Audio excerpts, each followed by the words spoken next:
Dando seguimento à aula anterior, em que eu conversei com vocês sobre testes de hipóteses, a consequência dessa aula, da aula anterior, envolve compreender a questão da direcionalidade dos testes de hipóteses e o conceito de p-valor. Então vejam só. Eu posso ter um teste que eu digo que ele é bidirecional, ou mais comumente bicaudal, que em inglês é o que eles chamam de two-tailed. Então, nesse teste, eu tenho a hipótese nula, que continua sendo a mesma, que é a de que não existe diferença, ou seja, quando eu subtraio a média do peso dos bebês das mães tabagistas da média dos pesos dos bebês das mães não tabagistas, que isso dá zero. E a hipótese alternativa, o H1, é de que essa subtração é diferente de zero. Diferente de zero quer dizer que ela pode ser maior do que zero ou menor do que zero. Mas em qualquer das duas situações, eu refuto a hipótese nula, tanto se for maior quanto menor. Nessas situações, então, o que acontece é o seguinte: essa área em vermelho do meu gráfico é a área de rejeição da hipótese nula. Por quê? Porque valores que acontecem dentro dessa área vermelha ou depois dela são valores mais extremos do que aqueles que eu encontraria dentro do valor crítico que eu defini como aceitável para mim por margem de erro relacionada ao acaso, ao erro amostral. Então, nesse caso aqui, por exemplo, eu tenho uma medida, que é essa linha pontilhada em verde, que é a medida da observação do valor observado no meu estudo. A curva que eu tenho em cima representa as possibilidades de distribuição da hipótese nula, a probabilidade de distribuição de valores da hipótese nula. Então, nesse caso, o meu dado observado ele está para dentro da área que é compatível com a hipótese nula. Então, essa é uma situação em que eu não refutei a hipótese nula. Caso a minha observação estivesse para a esquerda dessa área, desse limite aqui, onde começa essa cor vermelha, ou ele estivesse para a direita da curva, do lado superior da distribuição da hipótese nula, em qualquer uma das situações eu refutaria a hipótese nula, porque o valor observado seria mais extremo do que aquilo que eu defini a priori como valor crítico a partir do qual eu consideraria que a hipótese nula foi rejeitada. Mas, então, tentem reparar aqui, olha, o tamanho disso, tá bom? Mas eu também posso ter testes que não são bidirecionais ou bicaudais. Eu posso ter, por exemplo, aqui dois tipos de testes unicaudais. Então, nesse teste unicaudal, dessa figura aqui, o que eu estou testando é se a média então, eu considero que a hipótese alternativa é se a diferença da média do peso dos bebês das mães tabagistas em relação à média dos pesos dos bebês das mães não tabagistas é maior do que zero. Então essa é uma hipótese alternativa, então eu já estou partindo da ideia de que eu acredito que quando as mães fumam, os bebês têm pesos maiores. Então, para testar essa hipótese, então essa seria a minha hipótese alternativa, e a hipótese nula é o oposto dela. É de que a média do peso dos bebês das mães tabagistas menos a média do peso dos bebês das mães não tabagistas é menor ou igual a zero. Então, nesse caso, veja, essa área daqui ela aumentou. Olha no slide anterior o tamanho dela. Você vê que é uma área menor. Então, aqui agora, olha, ela estava no meio entre 200 e talvez 300. Agora, olha, ela está bem mais próxima de 200. Por quê? Porque aquele 5%, que é o valor crítico que é usado mais comumente, ele está inteiro distribuído nesse lado posterior. No slide anterior, aqueles 5% de probabilidade estão distribuídos em 2,5% para esse lado e 2,5% para esse lado.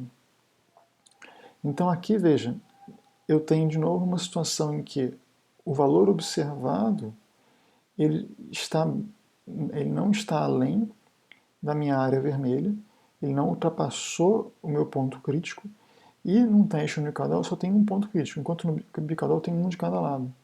Então aqui de novo se configura uma situação em que eu não refuto a hipótese nula, porque o valor observado está aquém daquele que seria o valor crítico extremo, para eu começar a refutar a hipótese nula. Já aqui eu tenho outro teste unicaudal, mas onde a hipótese inicial, a hipótese alternativa inicial seria a de que os bebês das mães tabagistas teriam pesos menores que os bebês das mães não tabagistas. Por isso, quando eu faço essa subtração, eu encontraria um valor menor. Então, por isso que aqui que essa subtração tem valor menor do que zero. Então, nesse caso daqui, para essa hipótese alternativa, a hipótese nula complementar a ela é a de que o peso das crianças, a hipótese nula, a diferença de peso seria maior ou igual a zero. Nesse caso, os 5% do peso estão aqui, na borda inferior, e vejam, de repente, para a mesma situação clínica, dados idênticos, nesse contexto, a hipótese nula passa a refutar. Refutada por quê? Porque agora eu tenho que o meu valor observado na minha amostra, nas minhas amostras, essa diferença observada, ela ultrapassou o limiar do valor crítico. Então, vejam, de repente aqui para o mesmo dado, se eu mudo a direcionalidade do teste, quer dizer, eu mudei como eu construí a minha hipótese, esse valor de repente passa a ser significativo e passa a conseguir refutar a hipótese nula. Então, vocês conseguem entender que tudo depende de como eu formulo a minha hipótese? Normalmente, a hipótese mais conservadora é essa, a do teste bicaudal, que acaba sendo o parâmetro que a gente usa na maior parte das situações. Mas podem haver pesquisas em que eu estou interessado em só avaliar, por exemplo, a não inferioridade. Então, a não inferioridade, tá, seria a de que o teste, quando eu faço um teste de não inferioridade, por exemplo, de um tratamento, eu estou só avaliando se ele não está para cá. E eu posso, se ele está em qualquer lugar para cá, eu tenho uma probabilidade, eu não refuto a hipótese nula de que ele é igual ou superior ao teste original. Normalmente, quando eu comparo medicamentos, o ideal é eu fazer testes bicaudais, porque eu estou interessado em avaliar tanto a possibilidade de que o teste seja melhor do que o medicamento original, quanto do medicamento que eu estou tentando ser pior do que o medicamento original. Se eu avalio isso através de um teste unicaudal, eu só consigo ver um lado. Então, por exemplo, esse teste unicaudal aqui, ele só consegue enxergar se o teste é superior. Só isso. O teste ele pode ser, inclusive, inferior e o teste não vai conseguir identificar isso porque ele não é feito, ele não é construído dessa forma. Enquanto que esse teste aqui de baixo, ele apenas consegue avaliar se o teste ele é inferior. E não consegue, eu não consigo dizer se ele é superior. Então, se ele tivesse aqui, se o resultado tivesse aqui, eu não refuto a hipótese nula de que o teste seja inferior.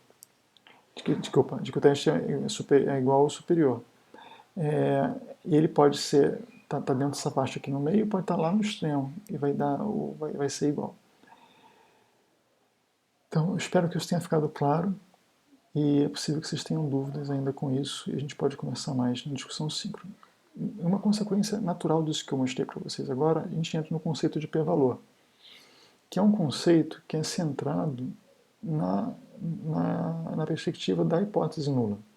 Então, a definição formal de p-valor, que é aquela que vocês podem decorar, mas eu queria que vocês entendessem. Então, a definição é essa. P-valor representa a probabilidade de, em a hipótese nula sendo verdadeira, encontrarmos um valor tão ou mais extremo que o observado na amostra sob análise. E é isso que a gente avaliou aqui. Né? Então, veja, aqui quando eu tomo como ponto de partida essa distribuição das médias da hipótese nula, eu estou assumindo que a hipótese nula é verdadeira. Então, se a hipótese nula for verdadeira, que é isso, que é ter essa curva aqui como representante da realidade, a probabilidade de eu encontrar um valor extremo como esse é muito pequena. Você vê que ela está bem abaixo de 2,5% para cá, para esse lado. Então, isso aqui, colocando os dois lados juntos, está abaixo de 5%, está bem abaixo de 5%. Então, o p-valor ele tem a ver com o local, né, onde esse meu dado observado ele vai se encaixar em relação à curva de distribuição de probabilidades da hipótese nula. Então, se eu tenho um valor, então o p-valor é, então, a probabilidade de encontrar um valor tão extremo quanto esse daqui ou mais, assumindo, pressupondo que a hipótese nula é verdadeira. De novo, e é por isso que eu preciso trabalhar com a hipótese nula. Eu não posso trabalhar com uma hipótese alternativa para pensar no p-valor. Então, vamos agora a alguns exemplos aqui de análise. Então, por exemplo, isso aqui eu tenho a comparação. Então, quando eu pego e faço um teste bicaudal comparando essas minhas duas populações aqui, tá? E eu faço um teste bicaudal, eu faço um teste T, que é um teste que a gente usa para comparar duas médias de variáveis que tenham distribuições aproximadamente normais. Mas ele tem um teste T que a gente usa, que é o teste T de Welch, que é esse aqui, o Welch to Sample Test.